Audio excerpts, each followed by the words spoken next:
Hello बच्चों, let's read the question. 6 equal capacitors, each of capacitance C are connected as shown in the figure. The equivalent capacitance between points A and B is, here we have given 4 options. Now to answer this question, first we will discuss here the key concept, and here the key concept will be series and parallel combination of the capacitance. Series में हमारे पास जो capacitance की value होती है it is given as 1/C equivalent equals 1/C1 plus 1/C2 plus 1/C3 and so on. And parallel में हमारे पास यहाँ पे जो कॉम्बिनेशन होता है it is given as C1 plus C2 plus C3 and so on. Now according to the question हमारे पास यहाँ पे एक सर्किट गिवन है. पहले हम इस सर्किट को रीअरेंज करेंगे एंड वी नो दैट यहाँ पे टर्मिनल A है तो यहाँ पे भी टर्मिनल A आएगा. इसका जो पोटेंशियल आएगा ये भी A के बराबर होगा. इसका जो पोटेंशियल है ये B के बराबर होगा. This will also be and this will also be. लेकिन यहाँ पे क्योंकि कैपेसिटर हमने यूज किया है जिस वजह से जो पॉइंट हमारे पास यहाँ पे पोटेंशियल का आएगा वो P के बराबर आएगा. यहाँ पे जो पोटेंशियल होगा वो डिफरेंट होगा, so it will be equal to Q. Now यहाँ पे अगर हम ऑब्जर्व करें तो हमारे पास जितने भी कैपेसिटर गिवन है अगर हम उनको रीअरेंज करके देखें तो वी कैन से हियर यहाँ पे हमारे पास जो A और Q टर्मिनल है उसके अक्रॉस कैपेसिटर C कनेक्ट है. नाउ यहाँ पे आगे हमारे पास terminal A, this one is given as terminal B. इसको हम यहाँ पे Q से इंडिकेट कर देते हैं और यहाँ पे B टर्मिनल को इंडिकेट कर देते हैं. नाउ अगर हम इनको नेमिंग दे दें, this one is first, second, third, fifth and this one is sixth, तो हमारे पास यहाँ पे A और P के बीच में जो फिफ्थ नंबर का कैपेसिटर है वो कनेक्ट है इस तरीके से. जो P और B है उसके अक्रॉस जो सेकंड नंबर का कैपेसिटर है वो कनेक्टेड है इस तरीके से.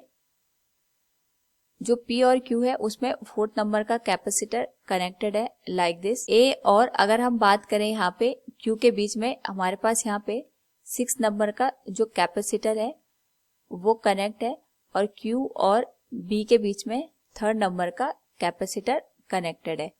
नाउ यहाँ पे अगर हम बात करें हमारे पास जो AB टर्मिनल दे रखे हैं लाइक दिस, इसके अक्रॉस भी जो फर्स्ट नंबर का कैपेसिटर है वो कनेक्टेड है.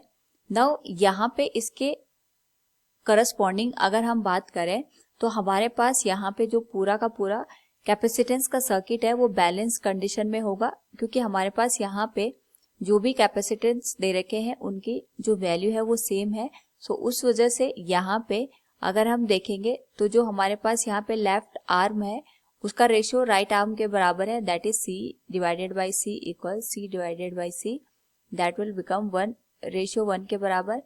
तो उस वजह से यहाँ पे हमारे पास जो P और Q के बीच में फोर्थ नंबर का कैपेसिटर है उसमें कोई भी चार्ज फ्लो नहीं होगा, यानी जो भी चार्ज आएगा वो फिफ्थ से सेकंड में जाएगा और सिक्स से सीधे के सीधे हमारे पास यहाँ पे जो थर्ड नंबर का कैपेसिटर है उसमें एंटर करेगा. So we can write it will be like this. ये कुछ इस तरीके से हमारे पास सर्किट बन जाएगा.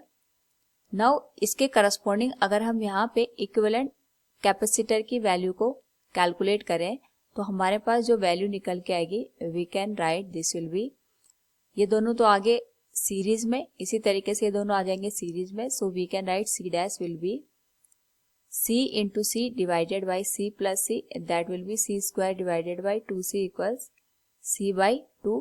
इसी तरीके से यहाँ पे अगर हम बात करें जो डाउनवर्ड वाला कैपेसिटर है C double dash, that will be C into C divided by C plus C, यह आ जाएगा C square divided by 2C equals C by 2 के. नाउ इसके करस्पॉन्डिंग अगर हम बात करें यहाँ पे तो हमारे पास जो कैपेसिटर की वैल्यू आएगी ये आ जाएगा C डैश, ये आ जाएगा C डबल डैश और यहाँ पे हमारे पास जो कैपेसिटर की वैल्यू आएगी that will be equal to C.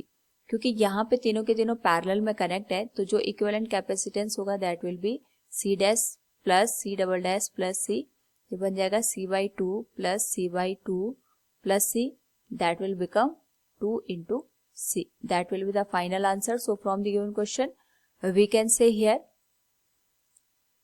the equivalent capacitance between A and B is 2C. Option C will be the right answer. Hope all you understood it. Thank you and best of luck.